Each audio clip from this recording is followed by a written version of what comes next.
Hi, I'm Tim. Welcome to Watch Want, and thanks for logging on. Today we're looking at the Franck Muller Transamerica CCMB.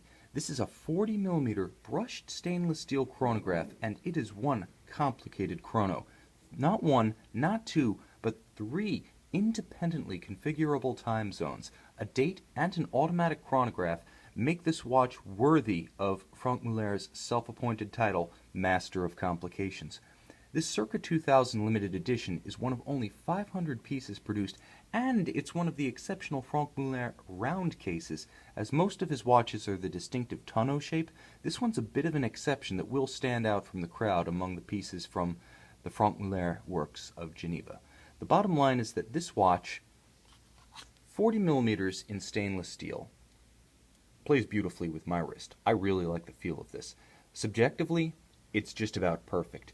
The conforming strap, which is a combination of leather with a rubberized outer coating, is very soft on the skin, also curves beautifully. Although it does conform to the case at the junction of the strap end and the flank of the case curvature, while a lot of straps of that nature want to flare out and don't like to be pulled tight, on my smaller wrist, which is 6 1/3 inches, 16 centimeters in circumference, not only can you see that this watch, although nominally 15mm thick, actually sits rather low because of its cupped backside, but it also fits very tight from side to side, nice and flush. It doesn't have any inclination to overhang the wrist, and I really like that because I think that, more than any other facet, defines the limits of what size watch we can wear.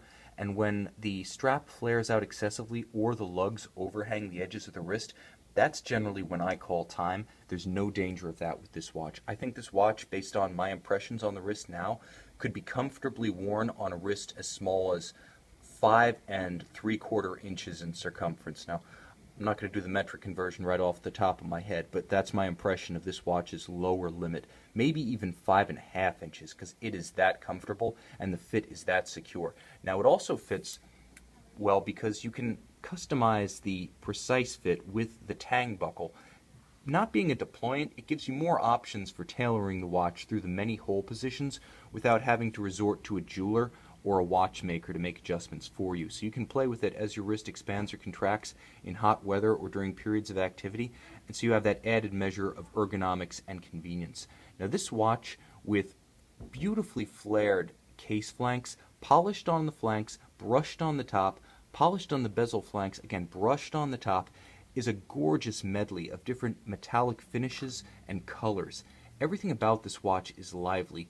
The name Transamerica, to me, isn't evocative so much of travel across the United States, although there is an element of that, but travel across all of the Americas, the colors of North America, Central America, all of Latin America. You have a gorgeous metallic outer portion, the case itself. Moving inwards, you have this rehaut, beautifully segmented with white, black, and red sporty tones.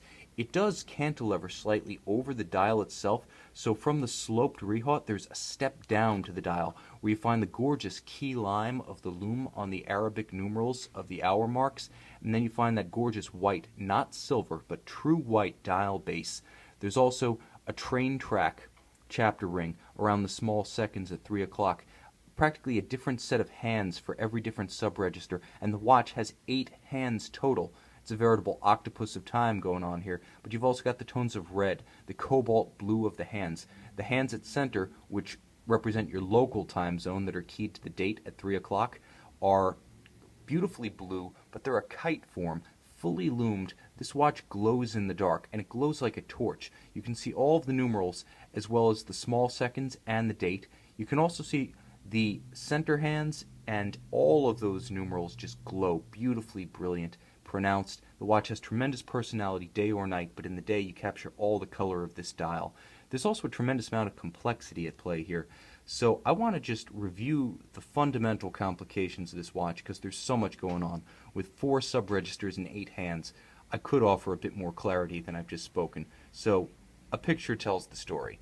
You can move the time zones at 6 o'clock and 12 o'clock independently, and then by pulling the crown out to its outermost position, you can adjust all of them in sync and adjust the center time, which again is the time zone that's keyed to the date at 3 o'clock.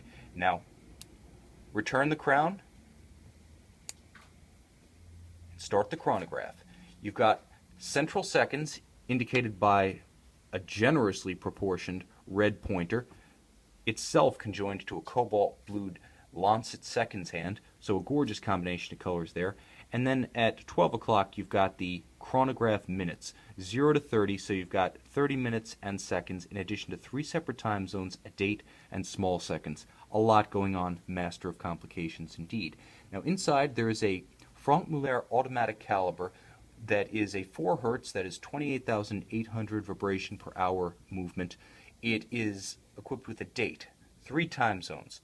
It's adjusted in 5 positions. It's a chronograph, and it's based on what Franck Muller calls their caliber 7000 or Valjoux 7750 derivative, but this one is quite a departure from the basic 7750, featuring the 3 time zones, the date, and the chronograph all operating in sync with the automatic winding system. That's a lot of value for the money.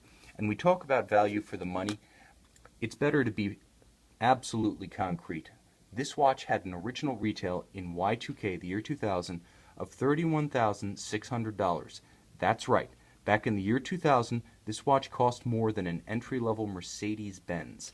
Today, on WatchYouWant.com, well, let's just say we're offering it something of a discount, which is why, featuring a robust basic movement, outstanding ergonomics, a unique look that's even a standout amongst the Franck Muller catalog, this Franck Muller Transamerica CCMB is an outstanding value, an outstanding complicated option for a man who needs a single watch that can perform in every scenario. A dress watch, a sports watch, formal and casual, a watch that can be used for traveling, a watch that can be used for billing hours at work, a watch that can be worn in light-hearted moments, that can be worn day or night in low-light situations, and evening out or day at the beach. This Franck Muller Transamerica CCMB, wherever you are in the Americas, just may be the watch you want.